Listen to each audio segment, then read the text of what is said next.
हम नूरे हिकमत चैनल में आपका इस्तकबाल करते हैं। Stories that enlighten your soul. यह कहानी है एक ऐसे परिंदे की जिसने अपनी कमजोरी को अपनी ताकत बना लिया। यह कहानी है बर्फी की। एक ऐसा कौवा जो पैदा तो कौवों के घर हुआ था, पर उसका रंग दूध जैसा सफेद था। नीलगिरी के घने जंगलों में एक बहुत पुराना बरगद का पेड़ था। उस पेड़ पर कौवों का एक बहुत बड़ा खानदान रहता था। सब कुछ आम था सिवाय एक चीज के। उसी झुंड में एक मादा कौवा ने 3 अंडे दिए। 2 अंडों से तो काले कलूटे और प्यारे बच्चे निकले, लेकिन जब तीसरा अंडा फूटा तो सबकी आंखें फटी की फटी रह गईं। उस अंडे से जो बच्चा निकला वह काला नहीं बल्कि बिल्कुल सफेद था।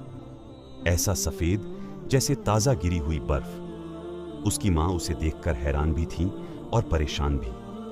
उसने उसका नाम रखा बर्फी। जैसे जैसे बर्फी बड़ा हुआ उसे समझ आने लगा कि वह इस दुनिया में फिट नहीं बैठता। जब वह उड़ना सीख रहा था तो दूसरे कौवे उसे देखकर मजाक उड़ाते। कोई कहता, अरे देखो ये कौवा है या किसी बगुले का खोया हुआ बच्चा। तो कोई कहता, इसे हमारे साथ मत रहने दो, इसे देखकर तो शिकारी दूर से ही आ जाएंगे। बर्फी का बचपन आंसुओं और तन्हाई में गुजरा। वह अक्सर नदी के किनारे जाकर अपनी परछाई देखता और सोचता, ऐ खुदा, तूने मुझे सबके जैसा काला क्यों नहीं बनाया? मुझे ये सफेद रंग देकर तूने मेरी जिंदगी सजा दी या सजा दी? बर्फी की जिंदगी में हर दिन एक नया इम्तिहान था। जब भी झुंड खाने की तलाश में निकलता, बर्फी को साथ ले जाने से मना कर दिया जाता। वजह यह थी कि उसका सफेद रंग दूर से चमकता था, जिससे बाज और चील जैसे शिकारियों की नजर उन पर पड़ सकती थी। बर्फी पेड़ की सबसे निचली टहनी पर अकेला बैठा रहता। उसे ऐसा लगता जैसे वह कोई मुजरिम है। उसके अपने भाई बहन भी उसके साथ नहीं खेलते थे। वह अपनी मां से पूछता, मां, क्या मेरा सफेद होना इतना बड़ा गुनाह है? उसकी मां, जिसकी ममता उसे हमेशा गले लगाती, कहती, बेटा, खुदा ने हर चीज किसी खास वजह से बनाई है। बस सब्र कर, एक दिन तेरी ये सफेदी ही तेरी पहचान बनेगी। मगर बर्फी को इन बातों पर यकीन नहीं आता था। उसे लगता था कि वह बस एक गलती है। उसने कई बार कोशिश की कि वह कीचड़ में लोटपोट होकर खुद को काला कर ले, लेकिन बारिश की एक बूंद उसे फिर से सफेद कर देती। वह थक चुका था, टूट चुका था। वक्त गुजरता गया और एक ऐसी रात आई जिसने पूरे जंगल की तकदीर बदल दी। वह अमावस की रात थी, इतनी काली कि अपना हाथ भी दिखाई न दे। जंगल में सन्नाटा था, लेकिन उस सन्नाटे के पीछे एक बहुत बड़ा खतरा छुपा था। शहर से कुछ बहुत ही चालाक शिकारी जंगल में आए थे। वे दुर्लभ पक्षियों को पकड़कर विदेशों में बेचते थे। उन्होंने चुपके से उस बरगद के पेड़ को चारों तरफ से घेर लिया। शिकारियों ने पेड़ के नीचे एक खास किस्म की लकड़ी जलाई, जिससे बहुत ही कड़वा और नशीला धुआं निकला। धुआं धीरे धीरे पेड़ की टहनियों तक पहुंचने लगा। सोए हुए कौवे घबराहट में जागने लगे, लेकिन धुआं इतना गहरा था और रात इतनी काली थी कि किसी को कुछ समझ नहीं आ रहा था। कौवे इधर उधर उड़ने की कोशिश करते, लेकिन अंधेरे में वे एक दूसरे से टकरा जाते या पेड़ की टहनियों से लगकर घायल हो जाते। पूरे झुंड में हाहाकार मच गया। सरदार कौवा चिल्लाया, हमें कोई रास्ता नहीं दिख रहा। हम किधर जाएं? अगर हम नीचे गिरे तो शिकारी पकड़ लेंगे और ऊपर हमें कुछ नजर नहीं आ रहा। मौत उनके सिर पर नाच रही थी।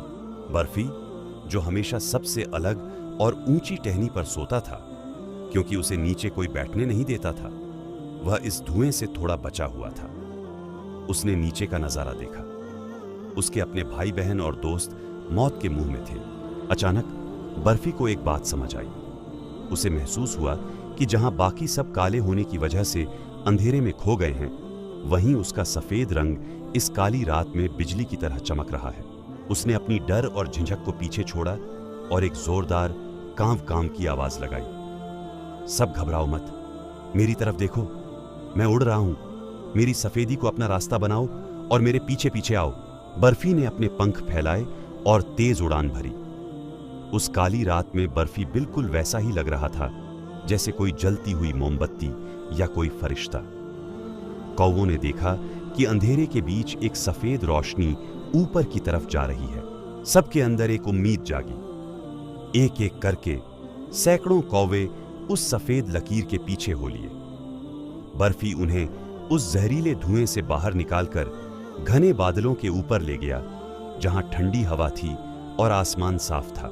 जब सुबह का सूरज निकला और शिकारियों का जाल खाली रह गया, तब पूरा झुंड एक सुरक्षित पहाड़ी पर उतरा। सबकी सांसें फूल रही थीं, लेकिन सब जिंदा थे। झुंड का सबसे पुराना और बुजुर्ग कौवा, जो कभी बर्फी को अशुभ कहता था, आगे आया। उसकी आंखों में शर्मिंदगी थी। उसने झुककर बर्फी से कहा, बेटा, आज तूने साबित कर दिया कि हम सब बेवकूफ थे। हम रंग देख रहे थे, लेकिन खुदा ने तेरे अंदर एक नूर छुपा रखी थी। अगर तू सफेद ना होता तो आज हम में से कोई भी जिंदा ना बचता। सारे कौवे एक सुर में कांव कांव करने लगे, जैसे वे बर्फी का शुक्रिया अदा कर रहे हों। जो लोग कल तक उसका मजाक उड़ाते थे, आज वे उसके पंखों को सहला रहे थे। बर्फी की आंखों में आज पहली बार खुशी के आंसू थे। उसे एहसास हुआ कि जिस सफेदी से वह नफरत करता था, वही उसकी सबसे बड़ी दौलत थी। अब वह खुद को काला करने की कोशिश नहीं करता था, क्योंकि उसने खुद को अपना लिया था। दोस्तों, यह कहानी हमें बहुत बड़ी बात सिखाती है। अक्सर हमारे अंदर कुछ ऐसी चीजें होती हैं जो हमें दूसरों से अलग बनाती हैं। हो सकता है लोग उसका मजाक उड़ाए या आपको नीचा दिखाएं, लेकिन याद रखिए, आपकी वही यूनिकनेस ही आपकी सबसे बड़ी ताकत है। आप जैसे हैं, बेहतरीन हैं। खुदा कभी कोई बेकार चीज नहीं बनाता। जो चीज आज आपको अपनी कमजोरी लग रही है, वक्त आने पर वही आपकी कामयाबी की चाबी बन सकती है। जब तक आप खुद को पसंद नहीं करेंगे, दुनिया आपको पसंद नहीं करेगी। बर्फी अब उस जंगल का हीरो था। उसने सिखा दिया कि रंग से कुछ नहीं होता।